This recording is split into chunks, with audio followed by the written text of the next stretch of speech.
உமக்கு மேல் ஒருவரும் இல்லையே, எல்லோருக்கும் மேலாக உயர்ந்தவர். உமக்கு மேல் ஒருவரும் இல்லையே. அல்லேலூயா, அல்லேலூயா, அல்லேலூயா, ஆமென். அல்லேலூயா, அல்லேலூயா, அல்லேலூயா, ஆமென்.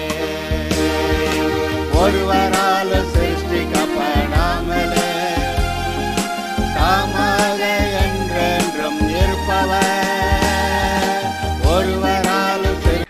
இன்றும் கூட ஒரு வசனத்தை சொல்லி உங்களிடத்தில் கிறிஸ்துவுக்குள்ளான வாழ்க்கையிலே உங்களை உற்சாகப்படுத்துகிறேன். கிறிஸ்துவுக்குள்ளான வாழ்க்கை என்பது நீங்கள் ஜீவனை பெற்றிருக்கிறீர்கள், தேவனுடைய ஜீவனை பெற்றிருக்கிறீர்கள் என்று அர்த்தமாகிறது. உங்களுடைய ஜீவன் கிறிஸ்துவுடனே கூட தேவனுக்குள் மறைந்திருக்கிறது.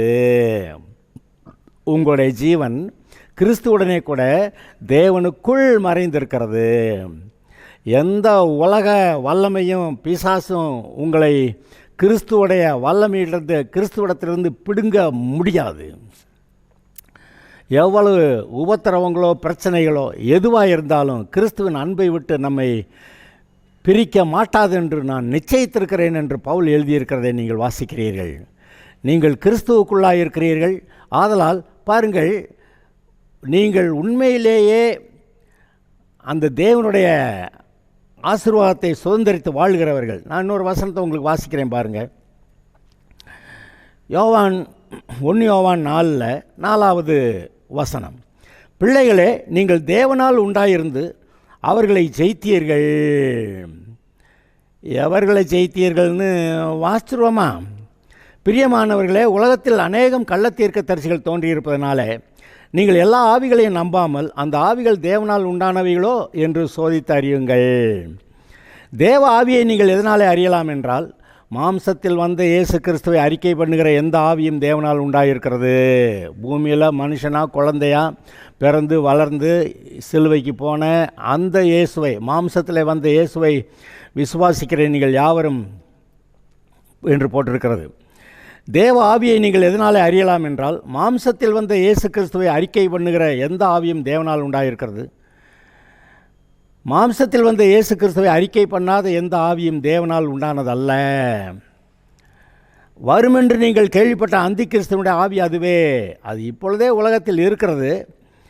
ஆனால் பிள்ளைகளே, நீங்கள் தேவனால் உண்டாயிருந்து அவர்களை ஜெயித்தீர்கள். எது? இந்த அந்தி கிறிஸ்துவின் ஆவியை ஜெயித்தீர்கள். அந்தி கிறிஸ்துவின் ஆவியை உடையவர்கள் பிரசங்கிக்கிற எல்லாத்தையும் நிராகரித்து தள்ளிவிட்டு அந்த அந்தி கிறிஸ்துவின் ஆவியை நீங்கள் ஜெயித்தீர்கள் என்று சொல்லியிருக்கிறது. ஏனெனில் உலகத்தில் இருக்கிற இந்த பிசாசை காட்டிலும் உங்களுக்குள் இருக்கிறவர் பெரியவர். எத்தனை பேர் சொல்லலாம், இந்த உலகத்தில் இருக்கிற பிசாசை காட்டிலும் எனக்குள்ளே இருக்கிற இயேசு பெரியவர்? அல்லேலூயா. உங்களுக்குள்ளே இருக்கிறவர் பெரியவர். உங்களுக்குள்ளே இருந்து உங்களை ஒரு பெரிய ஆளாய் நடத்துகிறவர் இருக்கிறார்.